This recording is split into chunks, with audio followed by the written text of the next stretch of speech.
Hey guys, welcome to the first of possibly many block spotlights for the Feed the Beast mod pack. Today we are going to cover the Tesseract. There are three different types of Tesseract. The item Tesseract, which will transport items from one point to another. The liquid Tesseract, which does the same just for liquid, whether that be that's any liquid. Any liquid. So water, lava, bee DNA, whatever. It'll transport it if it's liquid. And the energy Tesseract, which does what it sounds like. It sends energy from one point to another. So yeah, they're all made pretty much the same way. You start off with the Tesseract frame, which is tin, hardened glass, and diamond in this shape. So we will grab one of these. The hardened glass is made with obsidian dust and lead in an induction smelter. You just put the obsidian dust and the lead and it'll cook and give you hardened glass. The Tesseract frame needs to be turned into a unattuned Tesseract frame, which requires ender pearls. You just put the ender pearls in the magma crucible. It will melt them into liquid ender pearl, which will then come into a liquid transposer. It's 4 ender pearls per Tesseract frame, and then that will fill it. It takes a bit of time to fill, but you get the idea. It'll fill it, turn it into an unattuned Tesseract frame. Then, for the item Tesseract, you need tin, silver, and a pneumatic servo. The pneumatic servo is iron, glass, and redstone in this shape. It's pretty cheap. And that will give you item Tesseract. Yeah, it's pretty cheap. The liquid Tesseract is slightly different. It's tin, silver, and copper with a pneumatic servo. And again, pneumatic servo. It's real cheap. That's the liquid Tesseract.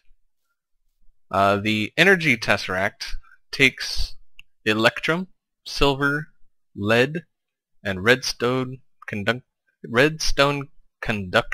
coil. For the electrum, which is needed for this as well, is just gold dust and silver dust. Will give you 2 electrum, and then you just cook it. The conductance coil is redstone and electrum, which will give you the energy Tesseract. Alright. This that I have set up here, this is just a bunch of item Tesseracts. It's an infinite loop. There's marble in here. As you can see, it's going back and forth. This one is set to the frequency of 1. You can change the device access. You can make it owner only or public access. And then you have send only, receive only, and send and receive. But we will go with send only. And we will pick up all of this marble and put it back in there. Alright, so this one is sending, this one is receiving. See? Public access, receiving only. It's just, like I say, just a quick little infinite loop here. You can, it can go away, as far away as you want it to. So it's the marble's coming from there into this one through the space. There's nothing around, it sends it. It's coming into this one. It's public access, the same as that one, the same frequency, and receive only. So it's only receiving. It's putting the marble in here, which is then being sucked out by this one, which is set on frequency of 2. Send only. So it's pulling it, from here.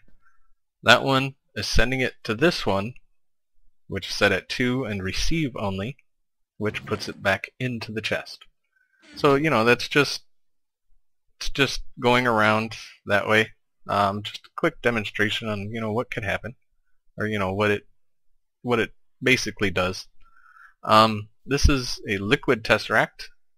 I just have it sitting on top of an aqueous accumulator. This should work. This one's set to send. You can have the same frequency for liquid tesseracts as you do for item and energy. They can have the frequency of 1 because they're different items. So this one's set to frequency of 1, send only. This one I will set to frequency of 1 and receive only. And it's, as you can see, it's receiving water from the aqueous accumulator.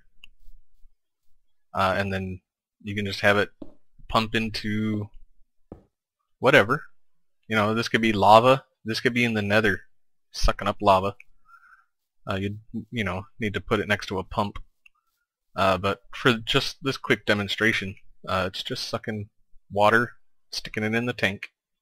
Yeah, nothing too fancy. And then the energy tesseract.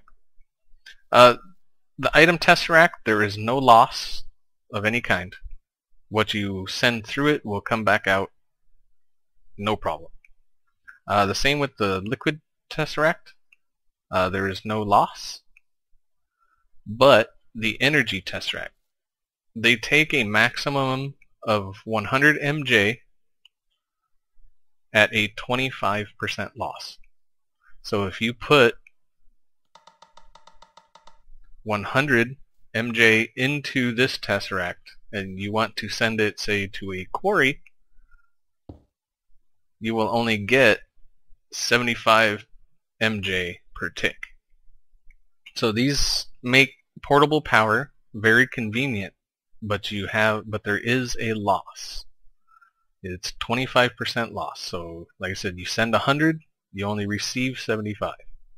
And these take a maximum of 100 per tesseract. So if you need to send more, you're going to have to add several tesseracts. I believe it has to be different frequencies, otherwise it's just trying to send through the same thing. So yeah. And I think that about covers it. These are one of the most useful items in the game. They are from the thermal expansion mod. They are extremely useful. You can send items from a quarry that's like in another dimension if you're using Mistcraft. You can send it to your base to be sorted, and it will do that gladly. And yeah, that's about it. If you haven't tried out the Tesseract, please do. It is quite the wonder. You can see it's full. It's quite the wonderful block. Like I said, it's extremely useful. It's not expensive. I think the most expensive part is the diamond, but in Feed the Beast, diamonds are so incredibly easy to get. So yeah, hopefully you guys enjoyed this spotlight and it's a bit helpful. I will hopefully be doing other spotlights. I want to start with the thermal expansion mod pack because I think it's one of my favorite. And so hopefully, next time we'll be covering more of the other thermal expansion type item like this thing I have in my hand. Yeah, so come back for that. If you enjoyed the video, leave a like. If it was helpful, that's good. And I will see you guys next time.